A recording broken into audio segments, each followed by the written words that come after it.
네, 여러분 반갑습니다. 아, 30일 패스트트랙 병원 경영 MBA를 기반으로 한 병원 경영 전체 이해하는 어떤 MBA 프로그램을 한 마지막 강좌인 이식 강좌입니다.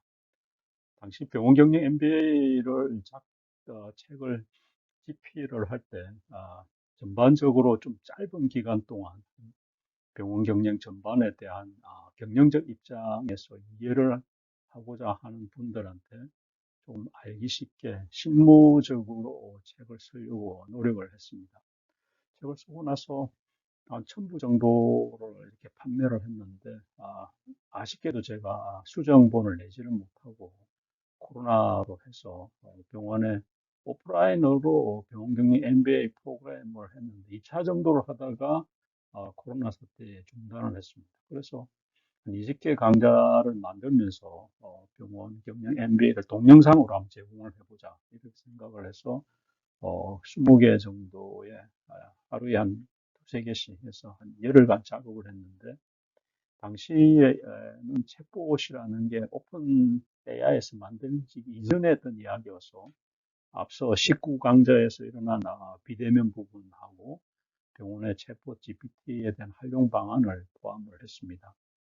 아직도 이런 부분들이 국내에서 그렇게 많은 어떤 사례가 현재 축적되어 있지 않기 때문에 제가 모 병원에서 강의한 자료를 중심으로 병원에서 챗봇을 챗GPT가 어떻게 활용할 건가에 대해서 같이 한번 공부해보는 시간을 갖도록 하겠습니다. 이와 함께 간단하게 한번 디지털 헬스케어가 현재 등장을 했는데 이 부분은 레큐라는 AI 전문 회사에서 자료를 좀 인용을 했습니다. 이 디지털 헬스케어가 건강보험의 건강 분야의 ICT 기술을 이용하던 기술들에 대한 건강관리 개념으로 이렇게 이해를 하면 될 것 같고, 헬스케어의 넓은 의미에서는 디지털 헬스케어가 건강관리에 대한 디지털 기술이 적용이 된 거다 이렇게 보시면 될 것 같고, 그 아래에 이제 모바일 헬스케어, 비대면 환자 모니터링 이런 부분이 아마 포함이 되지 않을까 싶습니다.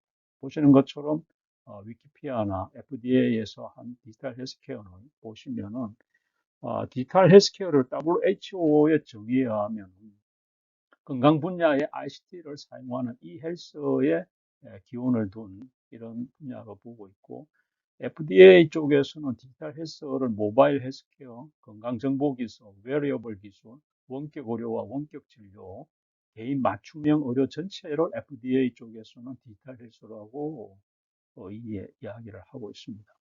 그 많이 인용을 하시는 위키피디아 쪽에서는 굉장히 넓은 의미의 디지털 기술이 융합된 소위 말하는 개인 건강 지향을 하는 부분이다 이렇게 볼 수 있고 보건산업진흥원에서 디지털 헬스케어는 ICT 기술이 된 모든 헬스케어를 디지털 헬스케어라고 이야기하고 있습니다. 그래서 협의에서는 일단 모바일 헬스케어, 원격 의료, 인공지능이 포함된 헬스케어 분야에서도 보고 있는데 향후에 이 디지털 헬스케어에 대한 부분들이 아마 우리 사회에 많은 영향을 주지 않을까 이렇게 말씀을 드릴 수가 있겠네요.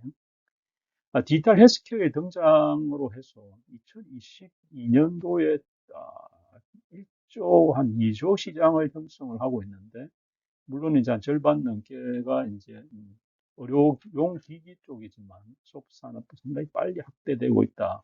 이런 식으로 평가가 되고 있습니다. 디지털 헬스케어의 등장해서 우리나라의 소위 말하는 어떤 플랫폼 기반의 산업, 소위 말하는 비즈니스의 소위 말하는 거인들이죠. 네이버하고 이제 카카오가 실제 이제 이러한 디지털 헬스케어의 향후에 IT 시장 다음에 이제 바이오가 새로운 먹거리 산업이라 보고 있고 이 먹거리 산업 중에서 이 플랫폼 기업인 네이버나 카카오는 디지털 헬스케어가 이 비즈니스의 새로운 어떤 먹거리 산업으로 보고 있는 것 같습니다. 그래서 두 회사마다 국내 의료계에서 의사 출신의 IT 오리엔트된 경험이 있는 분들을 스카웃을 해서 현재 헬스케어 파트의 CEO로 영입한 사례가 되겠습니다. 먼저 카카오를 보시면은 많은 어떤 회사들과 이제 손을 잡고 일을 하고 있는데 대표적으로 루닛이 있죠. AI를 이용한 진단, 이모코크라 해서 치매 예방 앱을 개발하는 이런 부분들. 그래서 많은 소위 말 스핀오프를 하진 않았지만은 이러한 회사들의 소위 엔젤 투자를 하고 있다든지 해서 현재 이러한 생태계를 만들어 나가고 있습니다. 네이버는 또 네이버 나름대로 이렇게 보시면 이지케어텍이라든지 국내 대표적인 어떤 정보 시스템 제공 솔루션 밴드죠. 그다음에 빅데이터를 하고 있는 라인 헬스케어 뭐 이런 쪽하고 향후의 디지털 헬스 시장에 대해서 비즈니스 모델에 대한 를 갖다가 조그마한 어떤 벤처 기업과 손을 잡고 생태계를 만들어 가고 있다. 이렇게 말씀을 드릴 수가 있겠습니다. 향후에 지난번에 한번 살펴보았지만 디지털 헬스케어의 기반이 되는 AI 분야가 의료 영상 부분, 진단 부분, 신약물 부분, 도우미 부분, EHR, 일렉트로닉 헬스 레코드 부분, 그다음에 예측 부분 이렇게 해서 많이 지금 AI를 적용을 해서 환자 치료 개선이라든지 비용 절감이라든지 진료의 효율성 향상 부분에 현재 많이 응용이 될 수 있을 거라고 보고 많은 비즈니스 모델을 창출을 하려고 하고 있습니다. 우리가 요 앞에 시간에 신사 기회라든지 비대면 부분에서 봤는데 이러한 부분에 있어 가지고 우리가 가지고 있는 건강보험 시스템을 기반으로 한 약 20년 전에 어떤 그런 사회적 패러다임이 문제는 이런 부분들을 수용하기에는 상당히 좀 충돌되는 모습들이 있는데 우리 사회가 국민의 건강 정진을 하기 위한 이런 유용한 툴들이 그런 어떤 제도적인 장벽과 충돌 없이 갈등 없이 이제 성장해 갈 수 있도록 서로 윈앤윈 전략이 필요한데 이런 부분들이 결국은 우리 사회가 풀어나가야 될 어떤 그런 과제가 아닌가 뭐 저는 개인적으로 이렇게 말씀을 드릴 수가 있겠습니다. 의료계에서 인공지능을 사용을 하고 있는 건 우리나라에 보시는 것처럼 어떤 빅3 병원이 다 포함이 되어 있는데, 뭐, 세브란스가 이제 벤처 기업인 뮤노, 하고 손을 잡고, 지금 새로운 도 하고 있고, 그 다음에 이제 딥러닝을 바탕으로 한 심전도 데이터를 분석을 해가지고 예측을 한다든지 조기에 탐지를 질병을 할 수 있는 AI 소프트웨어를 개발하고 있고, 삼성은 삼성도 보면은 다양한 어떤 약물에 대한 최적의 약물을 도출해야 하는 이런 부분들, 신의료 기술의 디지털 기술을 사용을 하고 있습니다. 은평성모는 좀 독특한 분야인데 우리가 진료를 할 때 수술장에서 일어나는 부분들이 전사를 하지 않습니까? 녹음을 해서 업무 기록으로 옮기는 걸 갖다가 그래서 보이스를 기록으로 옮기는데 아예 이제 AI를 이용해 가지고 모바일로 녹음을 하고 이 부분들이 자동으로 소위 말 텍스트로 전환을 하는 이런 보이스를 이용한 어떤 그런 업무 개발을 AI를 이용해서 하려고 합니다. 물론 아직은 100%는 아니지만 굉장히 실용성 있게 실제 지금 사용할 수 있는 수준까지 올라왔고 아마 뭐 저희처럼 이렇게 아주 표준말을 쓰는 경우는 괜찮겠지만 지방의 사투리도 이해를 한다든지 때로는 전문 용어를 쓴다든지 했을 때 그것이 정확한 용어로 디텍터 할 수 있는 기능을 하는데 AI가 최적의 아마 그런 기능을 할 수 있지 않을까 이렇게 보여집니다. 그다음에 이제 우리가 이슈가 되고 있는 GPT에 대한 이야기입니다. GPT는 2022년 2월 11월에 이제 우리가 언어를 기반으로 한 챗GPT 3.5가 이제 되면서 현재 채 2년이 되지는 않고 있습니다. 그런데 이 챗GPT의 임팩트에 대해서 국내 신문에서도 보면은 인터넷과 스마트폰의 출현을 능가할 정도로 큰 충격을 줬다고 이야기를 하고 있습니다.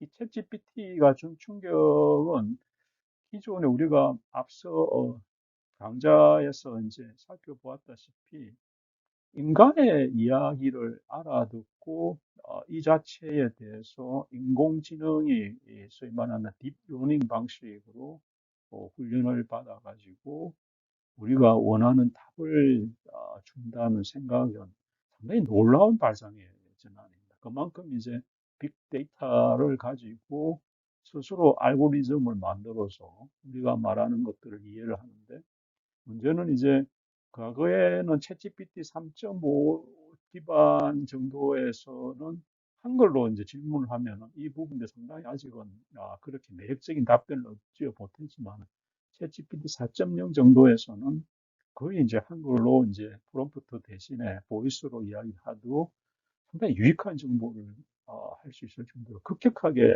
지금 실력이 늘고 있는 것 같습니다. 그래서 이런 부분들을 향후에 의료기관에서 특히 저희가처럼 이제 병원 경영 입장에서 이 부분을 어떻게 활용을 할 수 있는지에 대해서 한번 생각을 해보고 이러한 부분에 대한 우리가 지식을 조금 더 도메인 날리지를 더 인크리즈 하는 것이 상당히 의미가 있는 시간이다. 이래서 자료를 검토를 해봤는데 근본 이 시간 내에서는 깊이 있는 이야기는 하진 않겠지만 어, 간단하게 한번 우리가 같이 한번 살펴보는 수준에서 자료를 한번 살펴보고 자료를 제공하도록 하겠습니다.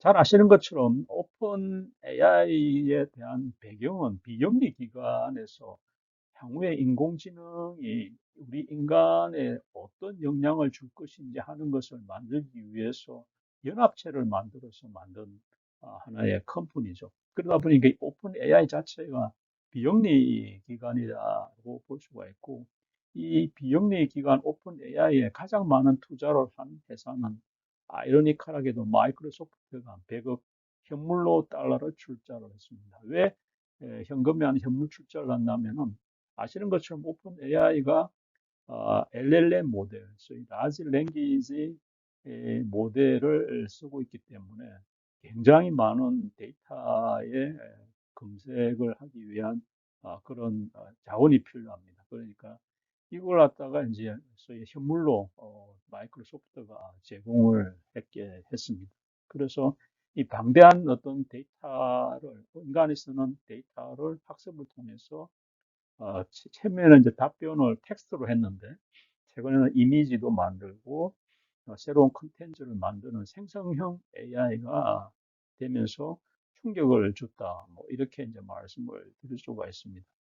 문제는 이제 이러한 것들이 이제 왜 이제 GPT냐 이렇게 하면은 말씀드린 대로 생성형이라는 제너레이티브가 이제 생성형이고 프리트레인드 GPT의 약자가 Generative Pre-trained Transformer가 이제 GPT의 이제 약자인데 이 프리트레인드가 됐다는 건 왜 이제 필요하냐면은 우리가 쓰고 있는 그 빅데이터의 어느 모델을 학습을 하더라도 뭐 예를 들면 우리가 마약에 대한 거라든지 뭐 살인에 대한 거라든지 이런 것들이 인공지능 쪽에 AI 쪽에서는 그것이 윤리적으로 나쁘다 좋다 판단을 못하는 거 아니겠습니까? 그래서 총기를 만드는 방법이라든지 살인을 하는 방법이라든지 이런 것들에 대해서 미리 소위 말하는 스크린할 필요가 있다. 이래서 프리트레인을 시킨 겁니다. 그래서 처음에는 뭐 남아공에서 뭐 많은 한 3천 명 정도의 어떤 인간들이 휴먼 빙이죠. 사람들이 이 프로그램에 대해서 그런 부분을 걸러냈다고 합니다. 그래서 프리트레인으로 한 GPT에 근데 문제는 이런 것들이 너무나 빠른 속도로 성장을 하고 있어서 상당히 이 부분에 그 인공지능 챗 GPT에 대한 휴먼 빙, 우리가 인간의 지능을 넘어서는 그런 위험성마저도 지금 이야기를 하고 있는 것 같습니다. 현재는 챗 GPT 4.0이 이제 많이 활용이 되고 있죠. 그 다음에 이제 최근에 뭐 몇 개월 전도 아닌데 1, 2개월 전에 이제 구글 바드가 나왔습니다. 그래서 역시 이제 4세대 소위 말하는 빅 거대한 인공지능 모델이죠. 제미나이를 공개를 했는데 현재는 AI 기반 경쟁은 크게 세 가지 진영으로 지금 나눠져 있습니다. 구글을 하는 그런 파트와 오픈 AI를 연합군화한 어떤 마이크로소프트의 부분과 메타나 IBM 중심으로 개방형 AI를 하는 오픈소스의 진영은 아시는 것처럼 솔루션을, 프로그램의 소스, 누구나 이제 알 수 있게 소스를 오픈해 버리는 거. 그래서 그런 세 가지의 어떤 다툼이 있는데, 뭐 오픈소스를 하는 영역은 현재는 크게 이렇게 영향을 미치지 못하는 것 같고, 역시 이제 오픈 AI가 만든 부분이 앞서가는 건 아직 사실인 것 같습니다. 마이크로소프트에서 만드는 빙도 앞서 말씀드린 대로 한 100억 달러의 투자로 해서 실제 이제 비영리 기관인 오픈 AI사의 실질적인 이제 역량, 뭐랄까 지배 구조를 갖고 있는데, 오픈 AI의 터보 모델을 달린 어떤 사용을 하고 있고, 실질적으로 3.5까지는 오픈 소스였거든요. 누구나 이제 그 소스를 개발자들은 그 개방된 환경 내에서 공유를 할 수가 있었습니다. 4.0은 오픈 소스가 아닙니다. 이러한 부분에 이제 텍스트 중심의 생성기가 아닌 달리3라든지 이런 검색 엔진 이런 것들을 공유를 하고 있다. 이렇게 쓰고 있는데 아직은 오픈 AI가 더 많이 사용되고 있는 것 같습니다. 그래서 제가 챗GPT와 바드와 마이크로소프트의 빙을 저 나름대로 한번 비교 분석을 해봤습니다. 특징은 챗GPT는 굉장히 다양한 어떤 분야에서 업무 효율화에 사용을 할 수 있고, 장점은 굉장히 자연스러운 대화가 가능합니다. 지금은 한글로도 뭐 상당히 잘 알아듣고, 프롬프트에서 영어로 쓰면 물론 좋겠지만, 뭐 한글로 통일 번역을 시켜가지고 어, 그냥 질문을 하더라도 상당히 완결도가 괜찮은 제품이 나오는 것 같습니다.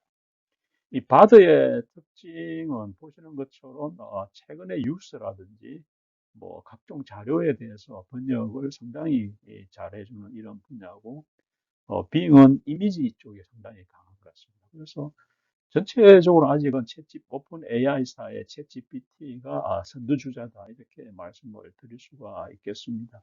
전반적으로 다 사용 방법은 뭐 프롬프트에 한글을 또는 괜찮으면 뭐 영어로 원하는 원하는 희망사항을 말로 그냥 하든지 아니면은 키를 하면은 원하는 답을 얻을 수가 있습니다.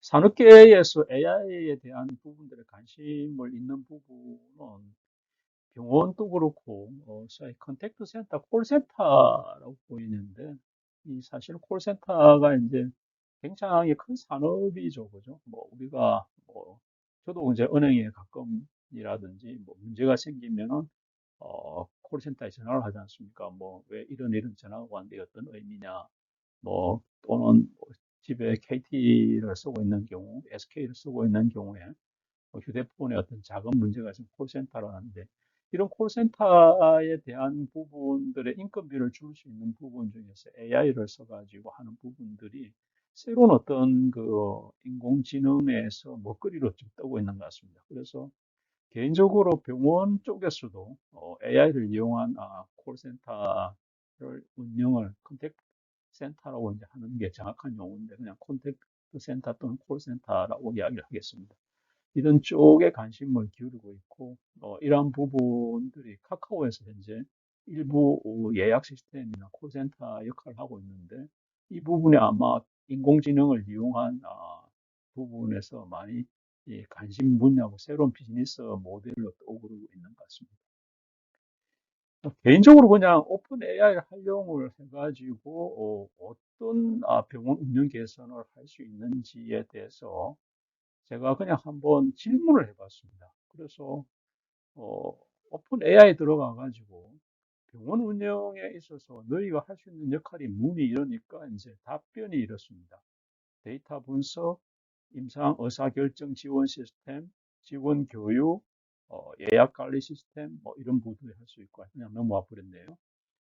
그래서 오픈 AI 질문을 할 때에 뭐 영어로 How can we resource optimizations in hospital using open AI 뭐 이렇게 하고 이거 필요에 따라서 이제 번역을 해서 하면 더 이제 많은 인포메이션을 얻을 수 있을 것 같습니다. 그냥 한글로 오픈 AI를 위한 병원 자원의 활용 방안은 뭐냐 이렇게 하니까 이제 말씀드린 대로 예측 분석이라든지 또 의사결정 지원 시스템이라든지 환자의 스케줄 관리 내 예약 시스템, 그다음 비용 관리, 그다음에 환자의 상담이나 의료 정보의 제공, 의료기기 관리에 충분히 AI가 활용할 수 있다. 이렇게 답변을 하고 있습니다. 그래서 일반적으로 랭귀지 베이스에서 이러한 것들을 어떻게 사용할 수 있느냐가 하는 게 가장 큰 이슈인데, 이를 하기 위해서는 이제 프롬프트에 어떻게 질문을 해서 AI가 이런 답변을 하게 유용한 답변을 하게 만드는 것이 이제 실질적으로 우리가 해야 될 병원에서 해야 될 역할이 아닌가 이렇게 보여집니다. 그래서 깊이는 아니지만은 챗 GPT의 한글을 사용을 해서 어떻게 그러면은 이런 질문을 해서 방금 보시는 것처럼 저런 병원의 소위 말하는 경영 효율성이나 생산성 향상을 위해서 해야 되는가 하는 질문을 어떻게 잘해야 된다. 이렇게 이제 볼 수가 있는데, 물론 이러한 부분들에 대해서는 뭐 유튜브라든지 아니면은 AI에 대해서 API 방식으로 해서 이미 누군가가 만들어 둔 그런 어떤 솔루션을 쓰는 방법도 있습니다. 그래서 간단하게 한번 보시면은 챗GPT의 역할을 이미 정해주는 겁니다. 그래서 내가 병원 경영 효율성을 하기 위해서 AI 챗GPT가 답변을 해주길 원해. 이렇게 한다든지 내가 구체적으로 말을 해야 되는 거죠. 그 다음에 이제 어떤 주제로 내가 너한테 질문을 할게 이렇게 한다든지 말하는 툴을 약식으로 하든지 아니면은 가능한 한 뭐 장문으로 해주라든지 글의 형식을 뭐 간단하게 한다든지 장문을 하든지 개조체로 한다든지 이렇게 질문해야 되고 상세하게 질문을 할 때 디테일하게 질문을 해야 됩니다. 예를 들자면 환자의 예약 스케줄을 작성을 할 때 뭐 시간에 대해서 우리나라 한국의 상황에 대한 최대한 어떤 뭐 상황을 알려주라든지 뭐 미국의 상황을 알려주라든지 이런 어떤 디테일한 추가를 하고 필요에 따라서는 계속 질문을 하면 더 깊이 있는 딥한 정보를 얻을 수가 있습니다. 이제 파파고를 활용을 한다면 한글로 된 부분들을 영어로 번역을 해서 질문을 하면은 이 오픈 AI가 LLM 모델, 그러니까 라지 랭귀지 모델을 쓸 때 제가 알기로는 한 95%가 영어가 아마 레퍼런스로 알고 있습니다. 그래서 더 많은 좋은 답변을 얻을 수 있다는 것을 알고 있습니다. 이런 부분들을 참고로 해서 한번 지금 하고 계신 업무 영역에서 뭐 병원 CEO의 리더십을 위해서 내가 향후에 해야 될 액션 플랜을 10가지를 지적해 줘. 뭐 이런 식의 구체적인 질문이라든지 병원 기획실에서 중소병원급에 있어서 어떤 역할을 할 때 전문화나 특화하는 데 도움이 될 수 있는지 실행 방안에 대해서 사례를 알려주라든지 구체적으로 질문을 해야만이 구체적인 답변을 얻을 수 있다는 것들을 말씀을 드립니다. 보시는 것처럼 뭐 톡투 GPT를 일단 설치를 하시고 GPT 3.5를 설치를 하든 아니면 유료 버전 4.0을 쓰는데 제 생각에는 3.5를 먼저 쓰시면서 어느 정도 익숙해지시면은 버전 4.0을 쓰는데 3.5의 약점은 가끔 미국에서 많이 사용하는 저녁 시간 지금하고 24시간을 봤을 때 지금 시간 이제 미국에는 오전이지 않겠습니까? 이런 경우에 가끔 접근이 어려울 때가 있습니다. 그래서 유료를 사용하시면은 뭐 쉽게 접근이 되는 이런 차이도 있고 필요에 따라서는 이 프롬프트 쪽에서 영어로 이야기를 하셔도 되고 한글로 이야기하셔도 되는데 뭐 영어가 불편을 하시면 한글로 이야기를 해서 번역을 지니를 이용해서 번역을 하는 것 한 방법이 아닌가 이렇게 보여집니다. 이런 것들이 그냥 재미있는 흥미거리가 아니라 실제 AI를 이용을 해가지고 병원의 도움을 받기 위해서는 뭐 다양한 어떤 방법이 있는데 제가 생각하는 거는 우리가 현재 병원에서 어떤 뭐 각종 업무 효율화 개선을 위해서 KPI 경진대회를 하는 것처럼 챗 GPT 경진대회 같은 것도 해보면 어떨까 이런 생각이고 이 오픈 AI의 약점이라고 볼 수 있는 부분들이 어떤 그 데이터의 소스가, 데이터의 정보가 이렇게 유출되는 보안 문제가 생각이 된다면은 국내의 주요한 회사들, 뭐 SDS라든지 LG CNS라든지 이런 큰 IT 전문 회사는 프라이빗한 어떤 오픈 AI 솔루션, 챗GPT도 제공을 하는 걸로 알고 있습니다. 이런 회사들이라든지 아니면은 솔루션을 개발하는 인공지능 전문 회사에서 병원 맞춤형 AI 챗GPT를 개발을 해서 사용하는 프라이빗한 어떤 방법에 대한 오픈 AI를 사용하는 방법도 있겠습니다. 그래서 이런 프로그램을 사용을 하셔가지고 하는 방법도 있겠다 이런 생각이 듭니다. 그래서 몇 가지 이제 활용을 할 때 주의해야 될 이슈가 프롬프트의 버전 3.5 오픈 AI를 기준으로 프롬프트 입력하는 순간 정보는 개방되고 오픈된다 이렇게 보시면 좋겠습니다. 그래서 병원이 가지고 있는 뭐 주요한 인포메이션, 뭐 병원의 재무에 관한 거라든지 개인 정보에 관한 민감한 정보는 입력을 하지 않는 게 좋다 이런 이야기고, 병원 활용도의 전반적인 제고를 위해서는 프롬프트 입력하는 어떤 그런 방법에 대해서 기본적인 교육을 해야 하는 것이 도움이 되지 않을까 이렇게 보여집니다. 그러면서 오픈 AI를 이용을 해서 주요한 어떤 그런 사용을 할 때 오픈 AI에 대한 어떤 주제를 정해서 개선을 하려고 할 것인지에 대한 것들도 정해놓고 접근해 가는 게 어떨까 생각이 됩니다. 모든 업무의 프로시저를 말씀을 드리면 간단하게 기획, 적용, 평가, 확대 단계 이런 프로시저가 있는데, 이런 부분들은 병원의 CEO 분들이나 병원의 간부분들이 간단한 계획서를 작성을 해서 병원의 AI를 활용을 해서 업무 프로시저를 어떻게 개선할 건지에 대한 나름대로 플래닝을 해보는 것도 어떨까 생각이 됩니다. 그리고 이제 검진센터에 있어서 각종 프로시저라든지 최근에 이야기가 되고 있는 저희 RRS라고 하죠. 긴급 대응 시스템에 있어서 어떻게 하면은 솔루션이 선진적인 대응을 할 수 있도록 하는 이런 부분도 주제로 해서 AI를 활용하는 방법의 하나의 좋은 테마가 아닌가 이렇게 생각을 합니다. 근본 강좌가 20개의 강좌에 있어서 병원 경영 MBA에 포함되지 않는 주제 중에서 이제 두 번째 주제였습니다. 전체 강의자를 처음에서 끝까지 들어주신 여러분께 진심으로 감사드립니다. 감사합니다.